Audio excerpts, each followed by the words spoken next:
Hallo Leute, hier ist der Bernd, Connector-Chef seines Zeichens. Ich grüße euch ganz herzlich und freue mich, dass ihr euch informieren wollt darüber, wie ihr auf meiner Seite Connector die freie Themenauswahl sehr viel effizienter anwenden, einsetzen könnt. Dazu ist es wichtig, dass man eine bestimmte Reihenfolge einhält. Wie geht man vor damit? Zunächst möchte ich euch erklären, dass was ihr hier im Hintergrund sehen werdet gleich, diese Seiten sind nur Einblendungen, diese Seiten sind nicht aktiviert, also deaktiviert. Also in der Folge geht es darum, euch zu erklären, wie ihr auf der richtigen Connector-Seite unter freie Themenauswahl alles richtig macht, dass ihr so viel wie möglich an Nutzen da rausholt. Fangen wir an damit, ihr habt euch eingeloggt auf freie Themenauswahl, ihr seht den Zauberer vor euch. Ihr könnt jetzt mit dem Zauberer auf zwei Art und Weisen Kontakt aufnehmen, nämlich einmal, indem ihr einfach auf die dicke Knollennase des Zauberers schaut, oder ihr könnt gleichzeitig einen Finger auf die Nase am Bildschirm des Zauberers legen und dann, wenn ihr das gemacht habt, habt ihr Verbindung aufgenommen. Diese Verbindung läuft jetzt in eurem Kopf ab in etwa so, dass das Großhirn Kontakt aufnimmt mit eurem Kleinhirn oder auch Reptiliengehirn.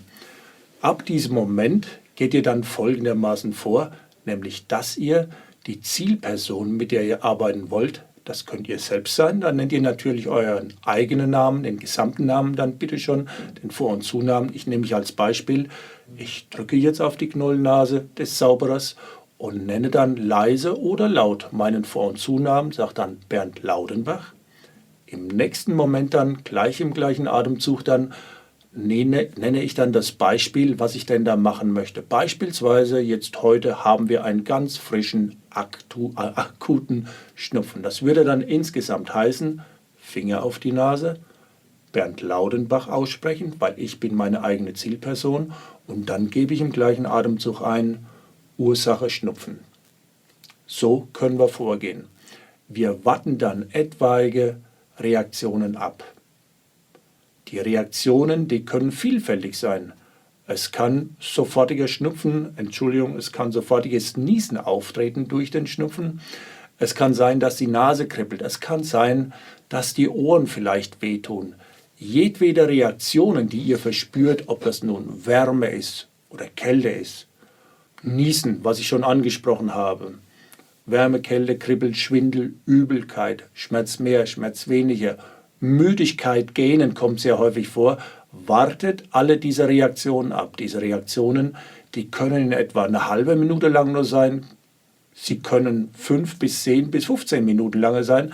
Wenn ihr die Reaktion verspürt, dass sie abgeklungen sind, dann könnt ihr es weitergehen, solltet weitergehen und genauso wieder verfahren mit dem neuen Programm. Ihr legt wieder den Finger auf oder ihr fokussiert mit euren Augen auf der Knollennase, gebt euren Namen dann wieder ein und gebt das nächste Thema ein. Das würde dann so aussehen, ich mache das jetzt mal vor, ich fasse auf die Nase, Bernd Laudenbach, Schnupfenbakterien.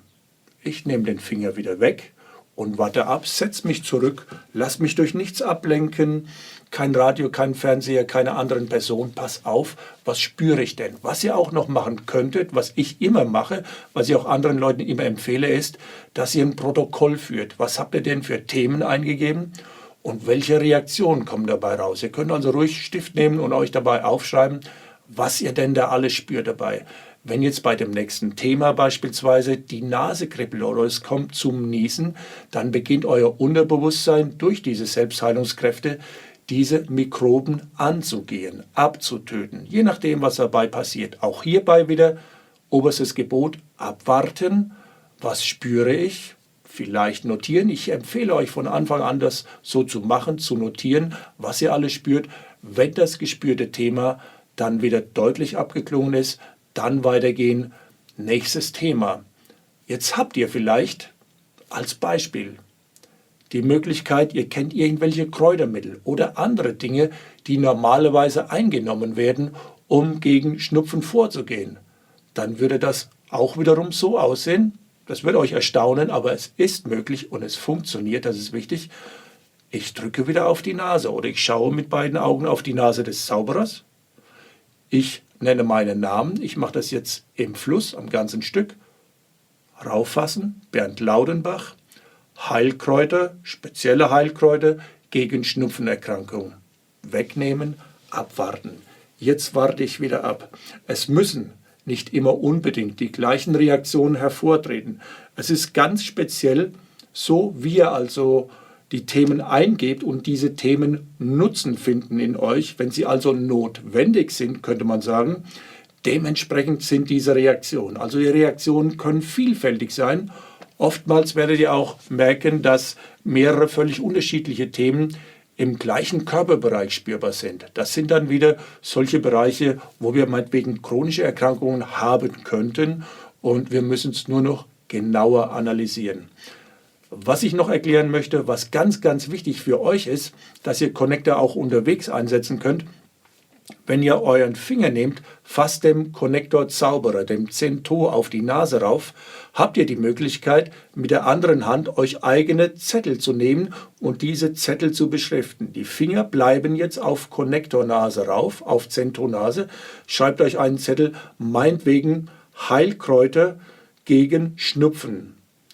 Und wenn ihr vorher gemerkt habt, diese Heilkräuter gegen Schnupfen wirken, wenn ihr sie euch selber eingegeben habt, so ist dieser Zettel, den ihr jetzt auf diese Art und Weise rausschreibt, aktiviert. Das bedeutet, wenn ihr den Zettel mitnehmt und legt den euch oder irgendeiner anderen Person auf, wenn diese Person Nutzen aus diesem Zettel, aus diesem Thema hat, so setzt das Kleinhirn das Ganze um und verwirklicht es. Das bedeutet, die Wirkung dieses Mittels kommt unmittelbar und sie kann also auch über einen von euch selbst, über diese Vorgehensweise rausgeschriebenen Zettel genauso wieder wiederholt werden. Das ist wichtig für euch und so müsst ihr nicht immer auf der Seite raufbleiben, sondern könnt euch ganze Programme selbst rausschreiben. Man könnte natürlich jetzt auch noch weiter hingehen. Als Beispiel würde ich jetzt empfehlen, eine Entgiftung zu machen, eine Leberentgiftung. Da geht ihr einfach weiterhin so vor. Ihr schaut wieder auf die Nase oder ihr nehmt Kontakt mit dem Finger auf, schaut dem Zentoo auf die Nase rauf, nennt wieder euren Namen, das würde dann so aussehen, wenn wir auf die Leber raufgingen, rauffassen, Bernd Laudenbach leise oder laut aussprechen. Dann würde ich sagen als Thema Leberentgiftung. Finger wieder weg, ich lehne mich zurück, ich bin entspannt und schaue, was kommt denn da. Und es kann tatsächlich sein, dass innerhalb von ein paar Augenblicken, ein paar Sekunden, es kann auch eine Minute dauern, auf einmal eure Leber, die tatsächlich ein Entgiftungsproblem hatte bis dato, ganz deutlich das Reagieren anfängt. Aber nicht nur die Leber selbst, sondern es kann auch sein, dass entfernte Bereiche der Leber nun reagieren. Das mag mal das rechte Bein sein als Beispiel. Oder ihr spürt Reaktionen im Brustraum oder in irgendeinem Gliedmaß beispielsweise. So hängt das aber damit zusammen, dass die Leber, wenn sie nicht richtig entgiftet, Gifte irgendwo im Körper dann als Depot ablegt und das sprecht ihr gleichzeitig damit an. Also die Themenauswahl, wenn ihr jetzt wieder auf eure Reaktion natürlich wartet, die ist absolut ultimativ. Ihr könnt da nun eingeben, was ihr wollt. Und ihr müsst keine Mediziner sein, das müsste gar nicht sein. Ihr könnt mit euren Worten Themen eingeben, selbst Emotionen. Nur als Beispiel würde ich den Tipp geben, jetzt sagen wir mal, die Entgiftungsreaktion ist vorüber und ich gehe auf das nächste Thema und gehe meinetwegen auf eine Emotion rauf. Die könnte mit dem Schnupfen und mit der Leber zusammenhängen. Würde das so ausschauen? Ich fasse ihn wieder auf die Nase. Ich sage Bernd Laudenbach, diejenige Emotion, die meine Erkältung, meinen Schnupfen hervorruft. Finger wieder weg und ich warte ab. Also so einfach könnt ihr das Ganze anwenden. Und wie gesagt, eure Lebenserfahrung oder eure biologische oder medizinische Erfahrung, wie ihr die auch immer habt, die könnt ihr ganz einfach anwenden. Ihr müsst da nicht irgendwie Fachspezialist für irgendetwas sein, sondern so einfach ist es anzuwenden. Aber die Vielfältigkeit, es gibt Millionen von Themen, die ihr jetzt so eingeben könnt, solltet aber, ich möchte es euch wirklich empfehlen, solltet euch immer Protokoll anfertigen.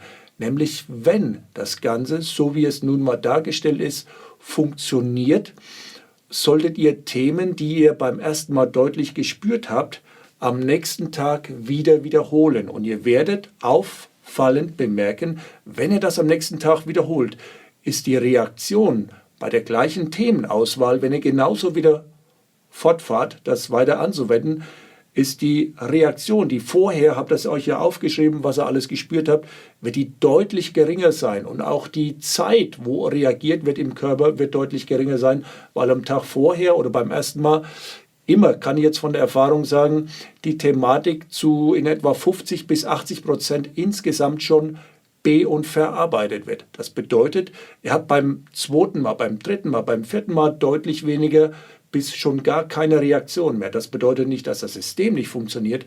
Das bedeutet nur, dass ganz einfach sehr effizient und sehr schnell von eurem Unterbewusstsein aus die Dinge in die Hand genommen werden. Denn ihr habt Zugang zum Unterbewusstsein dadurch. Das ist das, was Connector euch als Hilfestellung gibt, nämlich dass ihr nicht mehr irgendwelche Zaubersprüche murmeln müsst, sondern müsst euch ganz klar definieren. Was noch wichtig ist für euch, ich gebe euch ein Beispiel, ist, dass viele Leute noch nicht wissen, dass wir auch andere Personen damit im Moment, sage ich jetzt mal, befeuern können, befeuern neurologisch gesehen jetzt. Und zwar Beispiel, mein Sohn wäre jetzt auf Klassenfahrt, jetzt ist er eine Woche weg. Und jetzt ruft er an, Papa, ich habe Durchfall seit 2 Tagen, was machen wir denn da? Dann gehe ich genauso hin und würde meinen Sohn anrufen und sage ihm, du, pass auf jetzt, ich gebe dir ein Thema durch.